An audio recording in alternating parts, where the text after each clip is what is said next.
every day.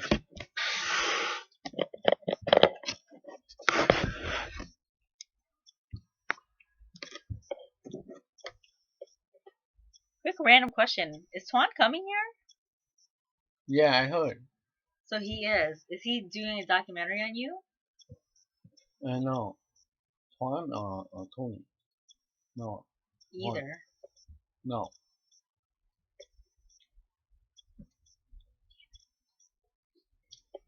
Okay.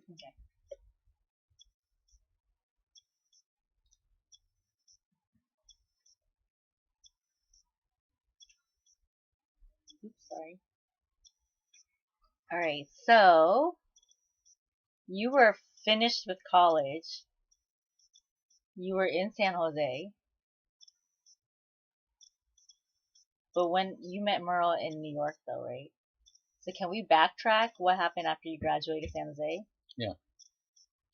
And where was that in your romantic relationship? That was after the Russian woman in Seattle? Uh, she's an American, but she's studying Russian. Okay. I came back in San Jose in '71, and then I'm about to graduate from uh, in in July of '72, and we started to get heightened activity of anti-war at that time. I was busy with school, but also in anti-war work. With the Uh, union? not yet with the union because Thailand was still alive. Um, um, we started to perform together in in a cultural event. Uh, I had a performance with Jane Fonda at that time in Southern California, and a performance in San Jose State, and then we occupy the Saigon consulate in San Francisco. And then we were starting to discuss to form a union, Who's we? a group of USAID students. We all USAID. Vietnamese students on USAID Yes, scholarship. yes, same scholarship in there. How many were there? At that time, we have like a third, like almost like 30 students. All from the Bay Area? No, from all over California. We try to meet in Southern California. What was your mode of communication otherwise? Was it the telephone usually? Telephone and Letter? no, mostly telephone. No, Okay. So you gathered in Southern California. we gathered in Southern after we took over the Saigon consulate when Thailand graduated, and he was supposed to join us in discussion of forming a, and then he didn't come. So we heard on the radio that somebody took over the Pan Am and tried to redirect it to Hanoi. And then we received all his letter. He sent it from Honolulu to us, um, calling President Nixon to end the war, to pull out the troops, and all of that, all of that letter. He sent me a letter saying that take care of his family because he thought that I would go back to Vietnam. I would go back to Vietnam at that time. He didn't know that I have changed also. Um, we formed the union after he died, and the first thing we did was a commemoration for Nguyen Thái Bình and the formation of the Union of Vietnamese by July 4, I think, in 1972. I have a poster. What was the formal name The formal of the name union? is Union of Vietnamese in the U.S. Yeah, Hmm. this was the first,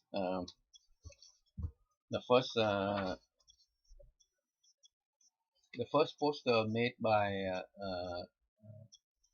the Black Panther Party in Oakland. They Yeah, they asked me for us for two picture, and we gave them two picture, and the next day they have poster. that's a very recognizable one. Yeah, and and um, and then we continue. We started to form the union, and with the politics is almost like the politics that Nguyen Thai Binh will express in his letter, that we support National Liberation Front 7 peace point proposal, condensed down to the first point is the U.S. had to leave, and and uh, the the South Vietnamese will form a coalition government of all factions to to start a reconciliation process to so that end the war, and the two troops was not fighting with each other, something like that. Um, Do you remember your emotional experience going through that during that time? at that time, I was the emotion was gone already. It was a determination. There's no crying anymore. We didn't cry uh, when Nguyen Thai Binh died. We already knew what to do, and so all the Vietnamese students from AID, we had a lot of discussion before of different political opinion. Suddenly, we agreed on one, and then we formed the union. And and at that time, I came back to San Jose, finished my school, and then I was elected to the central committee, founding member in the central committee, and then um, the, the standing committee is equal to the ED, but two ED. Uh, at that time, I was on that position until 1975, 3 years. It was a big experience for me to be in that position. How come? Because now it was the first Vietnamese, South Vietnamese group who was anti-war, the first, and who has the politics of a left politics. And we had a lot of debate with the other South Vietnamese student on TV, and it was easy because they, as a student, you never learn about history or anything, and we dominated the TV station every time we had a debate with them. It's easy. What station was this? That was a TV station. It was one of the nastiest guy who were pro war. I don't know. I forgot. San Francisco. And so we were famous for uh, the cream of the South Vietnamese students who joined, the, who became leftists. And we start to have control program with Asian American group. And at that time, Asian American include Iranian, Palestinian, Egyptian. We have some Egyptian, uh, Indian, Thai, Filipino, uh, Taiwanese, Chinese. You know, at that time, we had a lot of working relation with the CPA and Iwaquan and many other uh, group, Japanese group too. Uh, the one that Korean also. Korean. We were like I came to coalition meeting for national demonstration, anti-war demonstration, and I was helped by Asian American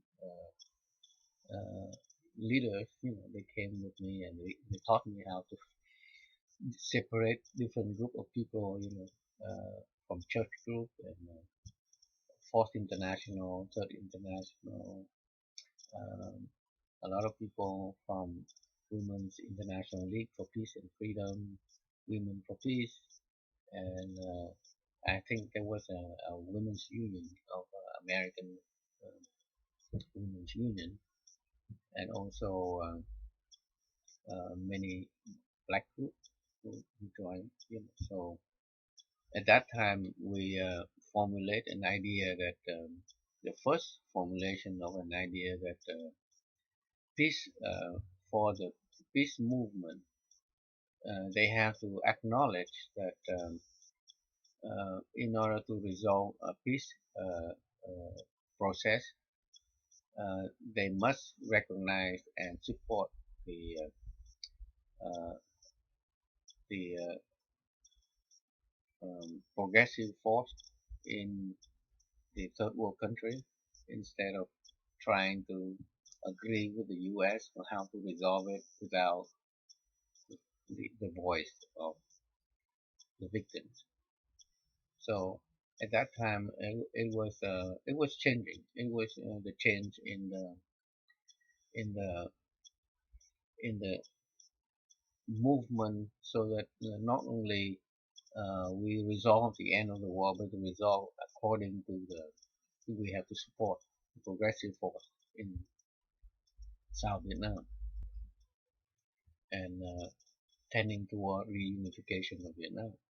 So um, before that, it's really hard because there were too many tendencies, and if you were trying to say the National Liberation Front was too communist and things like that, they wouldn't support it, things like uh, and that was a big struggle during that time. The second big struggle is the constitution of the anti-war movement. Constitution of anti-war movement is not only white group, but it has to be other represented by other people of color who weren't successful until way until the formation of the United for Peace and Justice to fight against the war in Iraq. It is very, very long. Okay, I think I'm gonna stop here for today. Mm-hmm. Thank you. Can I get a picture of you real quick? Sure. I need to send out a teaser for people. Yeah. I think this angle is real. Like, you look really good in this angle. Yeah. Hold on. 1, 2, 3. Thank you.